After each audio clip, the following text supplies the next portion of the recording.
Where were you hit? Eh? Where were you hit? Me? Yes, sir. Yeah. Went right through? Or just skinned No, it? I'm said lodge inside there. Yeah. Yeah. You never saw the gunman? Well, at that time, no. But you know who did it? You ever know that? Hello everybody, you're welcome back again to the Reggae Appreciation Society.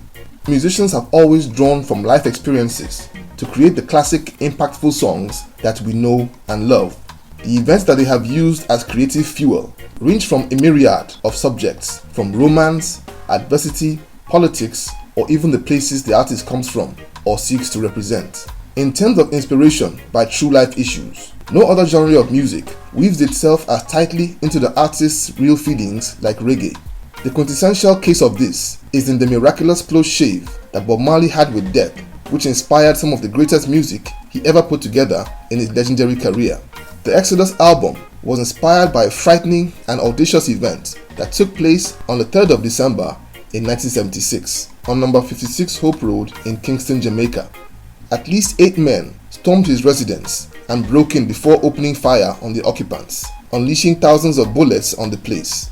But as Jah would have it, Bob, his wife and manager escaped with their lives, albeit with a few injuries. Days later, Bob left Jamaica on self-imposed exile to recuperate and clear his head. The near-death experience sent him on a deep introspective drive that resulted in the birthing of an album which is regarded by many as his greatest body of work. This is the story of the brutal inspiration behind Exodus.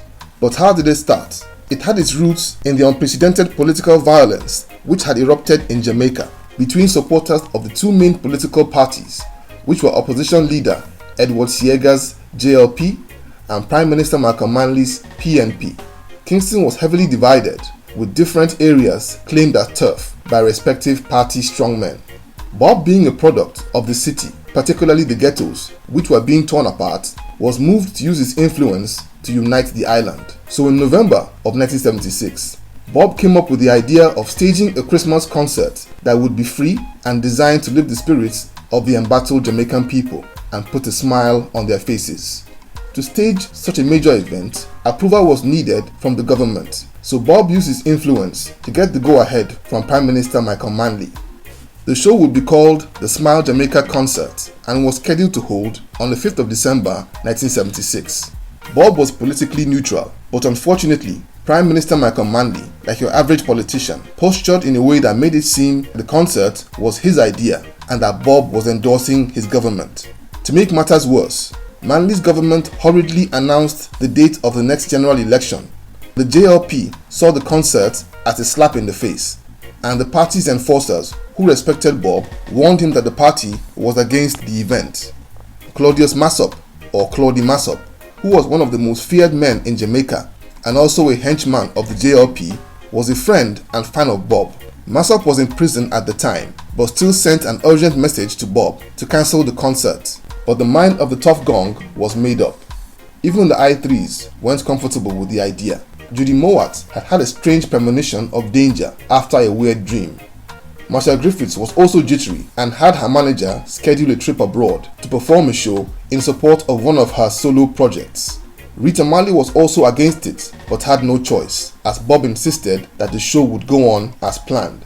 In the days leading up to it, Bob's routine would be to go about his business during the day and rehearse with the band in the evenings at his house.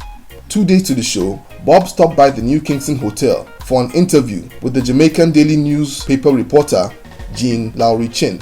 As Bob was leaving, he posed for this picture with Mrs. Lowry Chin, not knowing that one of the biggest trials of his life was only a few hours away. Later that night, Bob and his band were running up their rehearsals when at least 8 men, heavily armed with machine guns, stormed the house and sprayed the place with an obscene amount of ammunition. They traced Bob, who was in the kitchen with his manager Don Taylor, and opened fire on them point blank.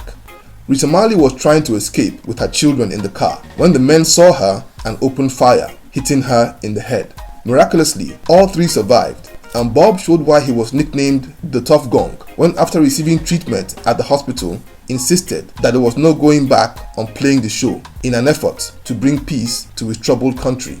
He was eager to make the point that he wouldn't be intimidated by the sponsors of the violence, but he was deeply disappointed that his own people had actually tried to kill him. The show went on and he courageously performed for 90 minutes to a crowd of 80,000 people. After the concert ended, he took Rita and the kids to the Bahamas, where they stayed for a week at Chris Blackwell's mansion at Nassau. After he returned to Jamaica, he gathered his band and some close friends and flew to the US to rest and recuperate for a few weeks. And in February 1977, he moved over to London, and as soon as he landed, he went to work on new music, even more committed to promoting peace and unity in the world. He put in a tremendous amount of energy and devotion, and in the short time span of 3 months, Bob Marley and the Wailers had recorded up to 24 songs that would make up the Exodus and Kaya albums. This close shave with death, as well as the change in environment, seemed to stimulate Bob creatively and provoked an urgency to pour out all his feelings and experiences into music. In the original record format, the Exodus album has 2 sides, with 5 songs on each one. Side 1 was serious business, starting with the simmering and intense Natural Mystic and ending with the blazing and fiery Exodus. And while side 1 was dedicated to heavy spiritual, social and political commentary, side 2 was dedicated to partying, love and optimism. Side 2 started with the joyous jamming and went on to 2 love songs, Waiting in Vain and Turn Your Lights Down Low, and ended with 2 anthems of optimism in 3 Little Birds and One Love. The Exodus album was an exceptionally big hit in the UK, where it went to number 8 on the charts and stayed there for more than a year. It also charted in the US and reached number 24 on the album charts in that country. It was heavily celebrated and well received in the US and would have done a lot better commercially if only Bob had been able to go on tour to promote the album. His US tour had been cancelled due to an injury in his toe, which he sustained while playing football, and after a medical examination, it showed that he had cancer, an illness that would claim his life a few years later. More than any other, the album was what propelled Marley to full-blown international megastardom. It's been rated by music critics as being his best album, and at the turn of the century, Time magazine named it the best album of the 20th century. It also became his best-selling album. But Marley took what was the worst experience in his life and turned it into one of the most beautiful creative projects in music history, like the true king he was. In my personal opinion, there were better Bob Marley albums than Exodus, like Uprising and Kaya, but the awesome balance that Exodus showed by masterfully mixing various themes of politics, religion, and romance showed an artist who had truly become a master at his game, an artist who had been through life's biggest tests and used them as a springboard to immortality. So there you have it. Thank you for watching the video today. Please leave a like, subscribe, and until next time, Jah bless.